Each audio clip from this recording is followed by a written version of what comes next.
Love those air conditioners using all that juice during Arizona's record-breaking summer heat helped drive a 22% increase in third-quarter profits for Pinnacle West Capital Corp. That is the publicly traded company that owns Arizona Public Service, possibly leading some people to hope, dubiously, that APS would decide to not ask the Corporation Commission for a rate hike anymore. But that's not the case. The commission, which oversees Arizona's largest utility, is expected to vote tomorrow on an 11% average rate hike for APS customers. And joining us to talk about that is the president of APS, Ted Geisler. Ted, it's good to see you again. Yeah, thanks, Jim. Thanks for having me. You bet.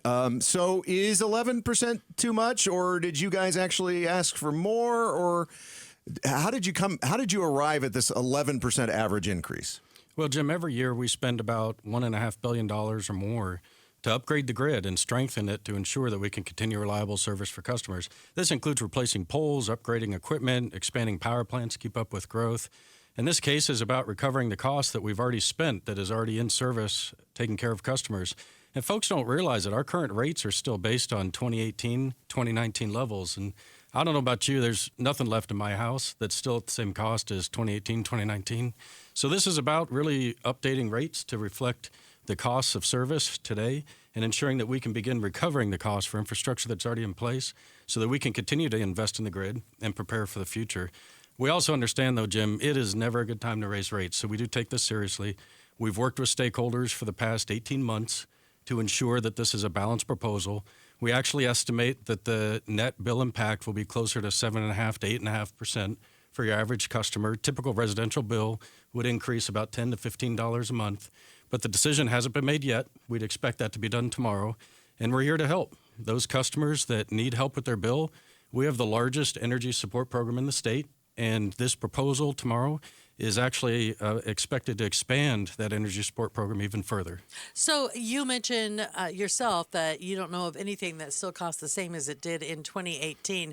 So how difficult was it for your company to ask this of your customers when inflation is already has many families struggling? That's right, Jamie. That's why we really take this seriously. Inflation in Phoenix since 2019 has been up about 26%.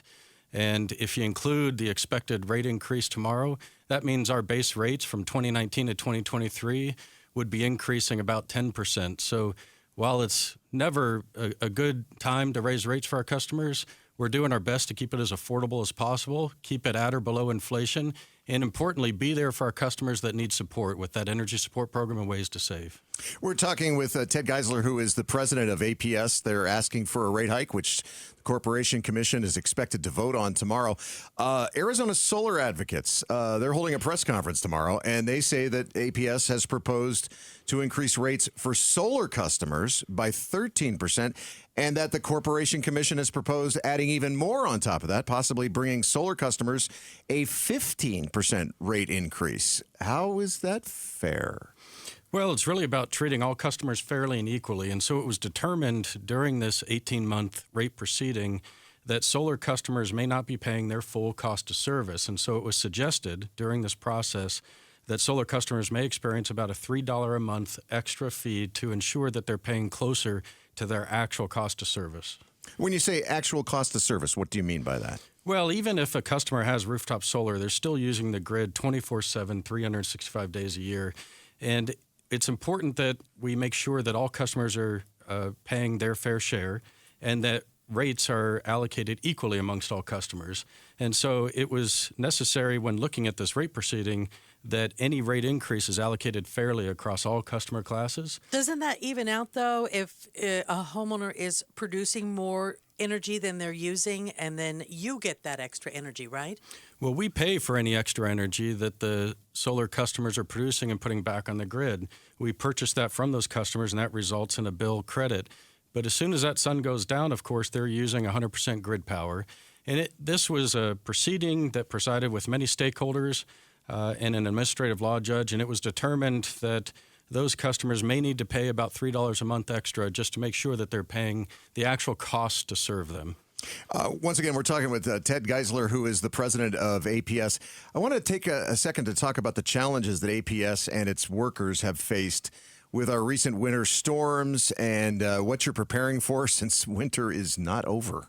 That's right, Jim. A lot of people in Phoenix here think about summer, and certainly we do too. We prepare for that all year round.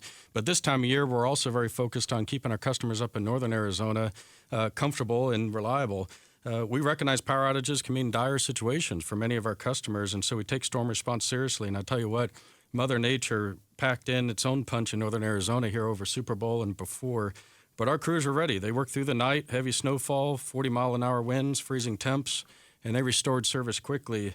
We posted some pictures on social media, for example, that showed a lot of our team members hiking in snowshoes several miles in the forest during the night, freezing temperatures. Then they climb up to the top of a pole to fix a pole when there's a tree limb or some sort of outage.